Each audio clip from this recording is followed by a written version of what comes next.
October 23, 1944. Zuid-Beveland Isthmus, Netherlands. Wind lashes across the flooded polders like a living thing, carrying the sour smell of rotting reeds and salt water pushed inland by weeks of rain. The moon is smothered behind a drifting sheet of clouds, and the only light comes from the faint glow of distant tracer fire. Private Alan Mercer, 18th Field Company, 3rd Canadian Infantry Division, braces himself against the cold as he squints across the marshlands. His boots are already sinking. Every step makes a sickening slurp, as if the earth itself is trying to pull him under. Behind him, the rest of the sapper section struggles to haul crates of pickets and planks salvaged from a drowned farmhouse. Somewhere ahead, a man screams, a short, panicked cry that cuts off too suddenly. Lieutenant Gordon Blythe freezes. "Hold," he whispers sharply. "No one moves until I say." Silence falls, except for the groan of wind sweeping across the half-submerged fields. From the darkness, two sappers arrive breathlessly. "It's Grover, sir," one pants. "He stepped into a hole. He's up to his chest, sinking fast." Blythe doesn't hesitate. "Get ropes, spread your weight, crawl, don't walk." This is the Scheldt, a battlefield unlike anything Canadians have faced before. Not sand, not rubble, but waterlogged clay that behaves like a liquid trap. German soldiers of the 70th Infantry Division, veterans of this island warfare, nicknamed these marshes Das Schlammfeld, the mud field. They knew its dangers. They avoided its worst pockets. They had mapped every treacherous ditch. The Canadians had not. Blythe drops to his hands and knees, crawling through ice-cold mud that sucks at his sleeves. The darkness hides everything. The flooded ditches, the broken dikes, the soft spots that can swallow a man whole. Only the smell gives warning, a foul, earthy stench rising from pits of disturbed sediment. "Grover!" he calls softly. A strained voice answers, shivering. "Here, Lieutenant, I can't feel my legs." They find him moments later, trapped in a hidden pit, nearly invisible beneath the black water. His arms tremble as he clings to a broken fence post. The mud rises and falls around him like something alive. Mercer flattens himself on a salvaged door plank. "Rope!" he hisses. The men work in silence, their breath fogging in the cold. The rope is thrown. Grover's numb hands fumble but latch on. "On my mark," Blythe whispers. 1, 2, 3. They pull. The mud refuses. It clings to Grover like claws. Again, again. With a sickening, sucking roar, the marsh finally releases him. Grover collapses on the plank, sobbing with relief as the others drag him to higher ground. The Canadians have barely saved one man. But farther west, German patrols are not so fortunate. In the darkness beyond the Canadian line, Wehrmacht lanterns sway as shouts echo across the wetlands.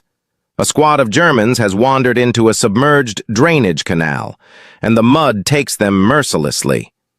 Later, a captured German report will state the truth with chilling plainness. "Ein ganzes Zug abgesunken." An entire platoon sank. But the mud is only the beginning. By dawn, the Canadians face a new problem. Their infantry cannot advance, tanks cannot move, supplies cannot reach them. Everything is drowning in mud. Major Robert Watson, commanding the field company, surveys the devastation. Barns collapsed under floodwater, orchards turned to swamps, roads erased. He mutters, "We can't fight like this. Not unless we build the ground ourselves." And so begins one of the strangest engineering feats of the Second World War. Salvaged barn beams, splintered doors, shattered pews from a half-flooded church. Anything that floats, anything that can bear weight, anything that can help the Canadians carve a path through terrain designed to swallow armies. Behind them, German artillery begins to rumble again. The warning that time is running out. Watson looks at his exhausted men and gives the only order that makes sense. "Gentlemen, we build roads where no roads exist." October 24th, 1944. near the flooded village of Krabendike. Dawn crawls across the polders like a pale, half-frozen ghost. The sun rises not in gold, but in a dull, watery gray that reflects off the surface of every flooded field. The land is no longer land.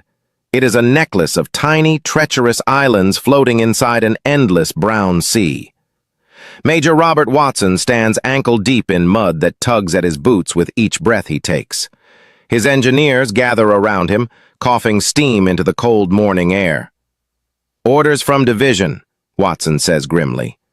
"Infantry must advance by nightfall. That means we need a route across this swamp before noon." The sappers stare across a landscape that defies logic. Where the map shows fields, there is only water. Where the map shows roads, there is only mud.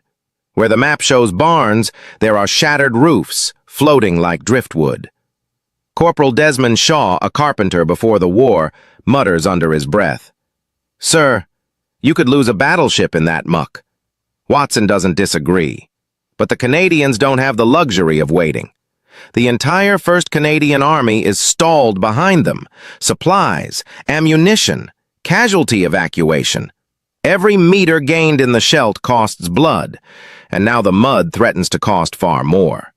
He points toward the skeleton of a collapsed farmhouse. "Salvage that timber.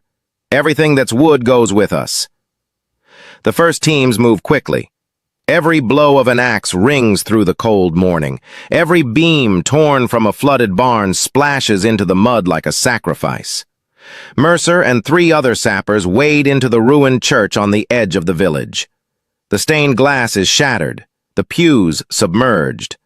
Sunlight flickers through the broken roof, illuminating floating hymn books and twisted rafters.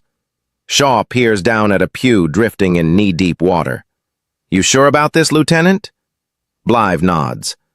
"If it holds a Dutch farmer during Sunday Mass, it'll damn well hold a Canadian rifleman." They drag the pews out into the muddy daylight, stacking them alongside barn beams and smashed doors. The piles grow, not elegant, not uniform, but solid, primitive, desperate, perfect. By mid-morning, the engineers begin constructing their first corduroy road, a crude path made by laying logs and planks side by side across the mud, turning liquid earth into something that can bear weight. Shaw drives a stake into the ground, only to watch it vanish into the muck. He shakes his head. "This stuff eats wood for breakfast." "Then we feed it more," Mercer replies, slamming another beam beside him. 5 men lift a barn door, 3 others lay down a pew. Then 2 men anchor it with scavenged beams. The structure stabilizes, a narrow, trembling spine stretching over a bottomless bog. A test run is needed. Sergeant Frank Dalhousie volunteers. He steps onto the first plank. The wood creaks, the mud burbles. The entire platform shifts like a living raft. But it holds. Dalhousie walks 10 meters, 20, then 30. Farther than anyone dared hope. He turns around, raises both arms, and shouts, "Holy hell! It works!" Cheers erupt behind him. Even Watson, normally unshakable, allows a small smile. But the moment is fragile. A distant whistle slices through the air. Incoming. A German 88 shell crashes into the flooded orchard to their left, sending up a geyser of mud and water. The shockwave hits like a punch. One sapper is knocked flat. Another staggers, clutching his ears. "Back to work!" Watson roars. "That fire only gets heavier." The sappers throw themselves into the task. Every minute matters. Every plank can save a life. Every meter of road can keep the offensive alive. By noon, a rough but usable path stretches across the marsh, a trembling, crooked line of salvaged wood that defies the landscape itself. And then something extraordinary happens. A German observation post radios an urgent message to regimental command. "Die Kanadier gehen. Über nichts." The Canadians are moving. Over nothing. The enemy cannot see the corduroy road beneath the floodwater. To them, it appears as though Canadian infantry are walking on the surface of the swamp. But the truth is more remarkable. Engineers have rebuilt the land itself. Still, the day is far from over. As Blythe wipes the mud from his face, he hears a shout from the far end of the new road. "Lieutenant!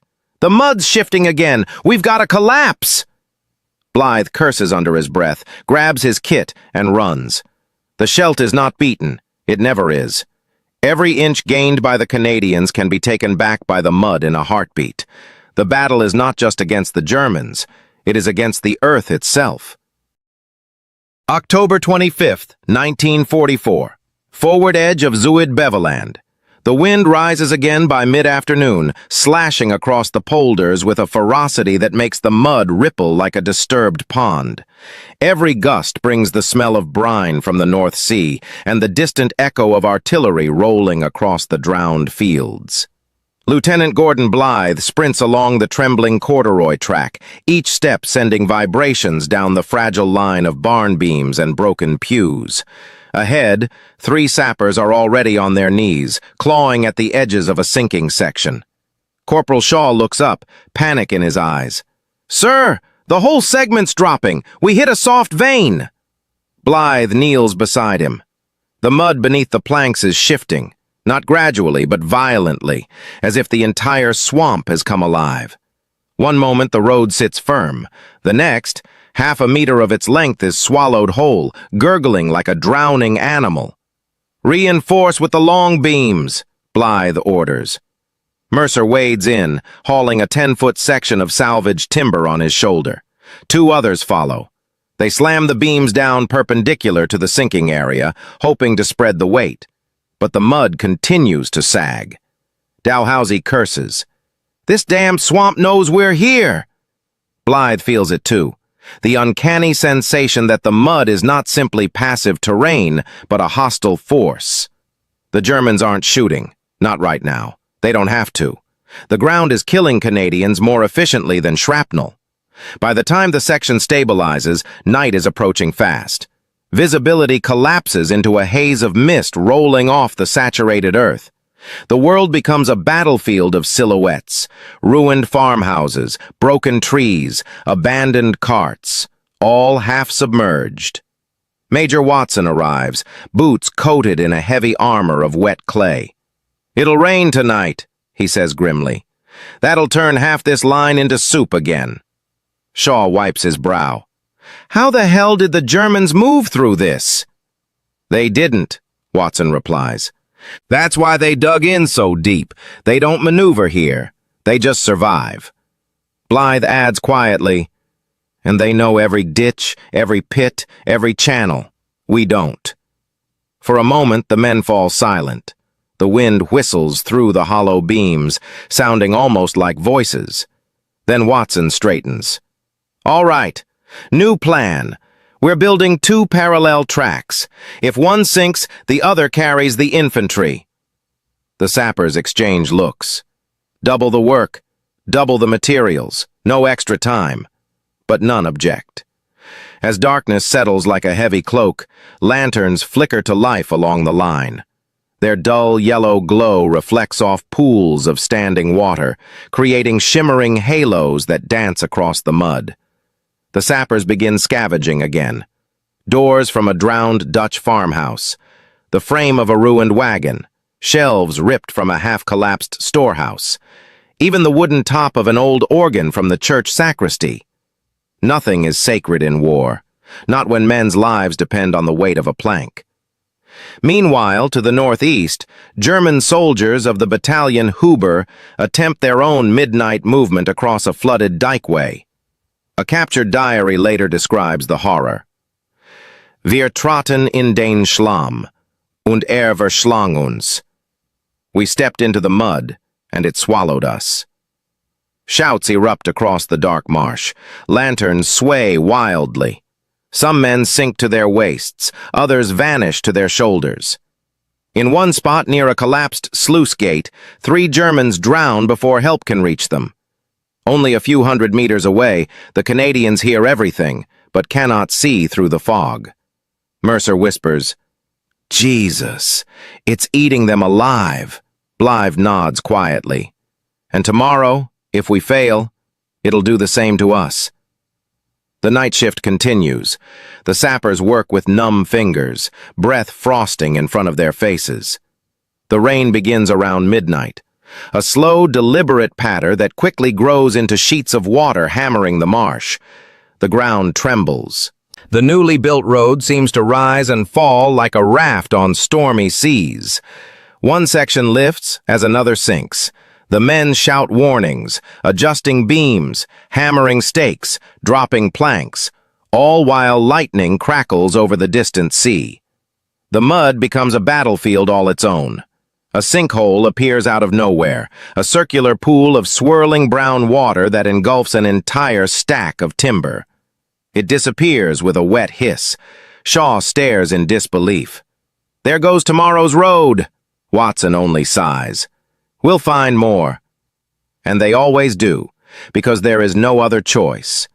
By dawn, the two parallel corduroy roads stretch farther into the flooded wasteland. They shudder with each footstep, but they hold. For the first time in days, infantry companies begin to move forward, cautiously, rifles slung, boots probing the planks. Sergeant Dalhousie watches them pass. "If any of those boys slip off the edge, they're gone." Blythe nods. "Then we make the edges wider." He turns to his sappers. "Another layer. Reinforce every meter. The Germans won't stop us, and the mud won't either." Their work is far from finished, because ahead lies the worst part of the Scheldt, the deep pockets around Hooftplatte, where entire German units vanished beneath the earth. And now the Canadians must go there next. October 27th, 1944. Approaches to Hooftplatte, Western Scheldt. Morning breaks with an eerie silence. No artillery, no machine gun bursts, no rifle crack echoing across the polders. Only the steady, unnatural sound of wind skimming over waterlogged earth. The landscape here looks less like a battlefield and more like the aftermath of a biblical flood. The corduroy roads behind them tremble under every footfall, but they have held long enough for full infantry platoons to advance. Now the engineers must expand the route toward Hooftplatte, where the marshlands deepen and where Allied intelligence warns, "The mud can swallow horses." Lieutenant Gordon Blythe scans the horizon. What should be farmland is now a churning mosaic of brown water and floating debris. Fence posts stick out like drowned fingers. Half a windmill stands crooked in the distance, the rest consumed by the swamp. Private Mercer mutters, "Feels like we're walking on the spine of some dead animal." Blythe doesn't respond. He feels it too, the sensation that this ground was never meant for human feet. Forward patrols radio back grim news. A reconnaissance corporal kneels over a half-buried object and brushes away the mud. It's a helmet. German. Still attached to something beneath. The mud does not release it. Farther ahead, two infantrymen find an abandoned MG-34 nest, the weapon half-submerged, its bipod twisted, the gunner's corpse buried so deeply that only a sleeve remains visible above the muck. Sergeant Dalhousie spits into the mud. "If a whole machine gun team can disappear here, what chance does a column have?" Major Watson approaches with a small map, smeared and nearly useless. "The Germans listed this area as unpassierbar," he says. "Not impassable for tanks, impassable for men." Blythe folds his arms. "So we make it passable." The engineers begin their push. They sink long beams into the mud like railway ties. They lash barn doors into wide platforms. They wedge thick timbers horizontally beneath soft spots, trying to anchor the floating earth. But the mud here is different. Deeper, heavier, greedier. An entire segment collapses under its own weight. Another is swallowed before they can secure it. The men work knee-deep, then thigh-deep, then waist-deep. Shaw attempts to place a support plank. His foot slips, and he plunges into a hidden pit. He gasps as the mud rises to his chest. "Rope! Now!" Blythe shouts. 3 men dive onto a plank, throwing him a line. Shaw's scream rips across the flatlands as he sinks another inch. "Pull!" The mud fights them, clutching Shaw with terrible strength. Pull! His legs are stuck fast, buried in cold, suffocating clay. Pull, damn it! At last, with a violent heave, he bursts free, leaving his boots behind, ripped clean off his feet. He collapses onto the plank, shaking uncontrollably. Mercer whispers, "This place wants us dead." By afternoon, the German guns awaken. A shell lands 50 meters to the north, erupting into a fountain of water and mud. The shockwave knocks 2 infantrymen off the corduroy track. One is pulled back immediately, but the second sinks so fast the others barely reach him. As they drag him free, he coughs out mud and water, eyes wild with terror. "It grabbed me," he gasps. "It pulled." Watson clenches his jaw. "Engineers, double time. We need stability before nightfall." The sappers throw themselves into the task with renewed desperation. Thunder rolls overhead. Rain returns, heavy, cold, relentless. The corduroy track grows longer, wider, stronger. But with every meter they build, the swamp swallows another piece of their strength. Near sunset, a strange sight emerges through the fog. A line of German helmets drifting in the shallows, still attached to bodies trapped beneath the surface. A few rifles protrude like drowned reeds. Blythe forces his eyes away. This is what awaits the Canadians if the road fails. A voice echoes from the left flank. "Sir, we found a structure." The sappers hurry over and discover the remains of a stone culvert, thick, ancient, and still partially intact beneath the water. It's solid, immovable, a blessing. Watson kneels to examine it. "This can anchor the entire crossing." He stands. "Gentlemen, we just found our way forward." Excitement, brief, fragile, ripples through the ranks. They reinforce the culvert with beams. They lash planks across its surface. They use it as a hardpoint from which to drive deeper into the marsh. The Canadians finally have something the mud cannot swallow. As night falls, a chilling message crackles through German lines. "Die Kanadier bauen Straßen über das Wasser." The Canadians are building roads on top of the water. But the mud is not finished with them. Because beyond Hoofdplaat lies the deepest, deadliest section of the entire Scheldt, the place where entire German companies disappeared, where the earth itself consumed battalions like a living creature. And that is where the Canadians must push next. October 29th, 1944, the drowned expanse. West of Hoofdplaat, darkness hangs low, pressed against the flooded earth like the lid of a coffin. There is no sunrise, only a slow gray swelling of light that reveals a landscape flattened by water and war.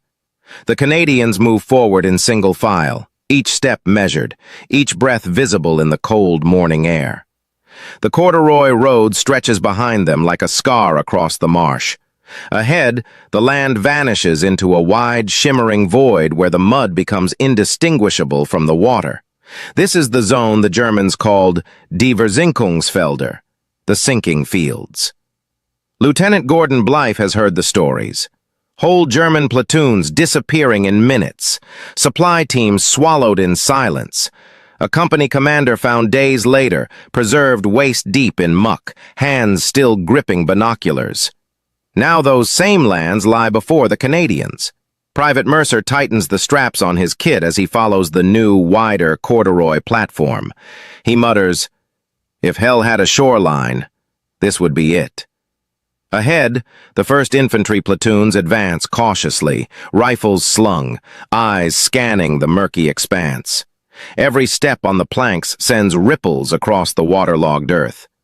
Somewhere far to the west, hidden by fog, German machine guns open fire. A probing burst. Rounds skip across the flooded fields, leaving tiny fountains.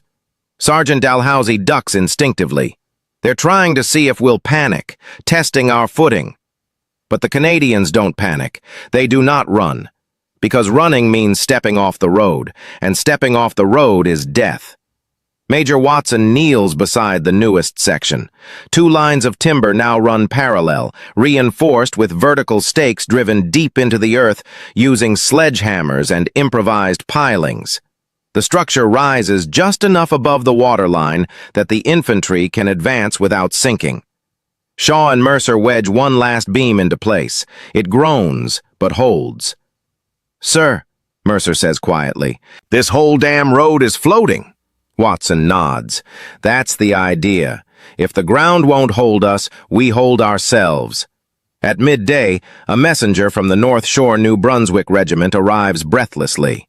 "They're pinned down," he pants. "We can't flank. Floods on both sides." Watson doesn't hesitate. "Extend the track. Get them a lane." The sappers push forward with renewed urgency, working elbow-deep in sludge. Plank by plank, beam by beam, door by shattered door. The rain begins again, a cold, stinging drizzle that blurs the horizon. Ahead, fog lifts just enough to reveal a grotesque sight. Half a dozen German bodies trapped upright in the mud, preserved like statues by the swamp. Some still have rifles slung at their shoulders. Others are leaning in unnatural positions, as if reaching for help that never came. Blythe forces himself to look, to know what the Canadians face. "We keep moving," he orders, because stopping means the same fate. As the engineers push closer to the German lines, artillery begins to fall. Shells plunge into the marsh with a sickening slap, spraying mud like shrapnel. But the soft ground absorbs the blasts, an unexpected blessing. One round lands only 10 meters from Blythe. Instead of erupting, it sinks into the mud with a muted thump and vanishes. Mercer's eyes widen. "That should have killed us." Blythe exhales shakily. "The mud takes lives, but today it gave one back." By late afternoon, the corduroy road reaches a long, narrow dike that rises above the flooded fields. It's held by a small German rear guard, cold, exhausted, barely able to stand. Their boots are mudlocked, their machine gun half submerged. When the Canadians approach, the Germans fire a short, weak burst, then silence. One German soldier stands slowly, hands trembling. "Wir können nicht mehr," he whispers. "We cannot go on." Behind them, Mercer notices a horrifying detail. Some of the German soldiers are missing boots entirely. The mud tore them off as they tried to retreat. Dalhousie murmurs, "This land isn't fighting for them anymore." The Germans surrender without a further shot, not because of the Canadians alone, but because the Scheldt itself has broken them. The last phase of the engineering push begins as the evening turns to deep blue twilight. The final 2 kilometers toward the causeways must be reinforced. Heavy infantry traffic will follow. The sappers move as if possessed, hammering planks, driving stakes, wrenching beams from flooded barns and shoving them into place. Their hands raw, faces caked in dark clay. Boots so heavy with mud that every step feels like dragging a corpse. They do not stop. They cannot, because behind them, 3rd Canadian Division depends entirely on the path they build. Night falls in absolute silence. No shells, no gunfire. Only the peculiar hush of wind across water. Blythe watches the moon rise over the flooded lands. The new corduroy road stretches behind him for nearly a mile, glowing faintly in the pale light. It looks impossible. A wooden highway floating on death. Then Dalhousie speaks softly. "Sir, look." Infantry companies move in perfect silence along the planks, line after line, shadow after shadow, advancing across terrain where entire German companies drowned only days before. Mercer whispers, almost reverently, "They're walking on roads that don't exist." Blythe exhales, voice hoarse.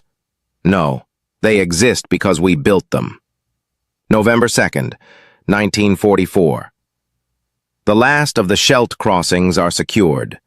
Canadian sappers stand caked in mud up to their waists, exhausted beyond words, staring back at the impossible path they carved through the drowned world. Behind them lie the broken remains of German battalions that vanished into the swamp. Ahead lies Antwerp, the port that will feed the Allied armies. The engineers do not celebrate. They simply breathe. They survived a battlefield that killed without bullets. They defeated an enemy that had swallowed armies whole. They fought a landscape that wanted them dead. And they won.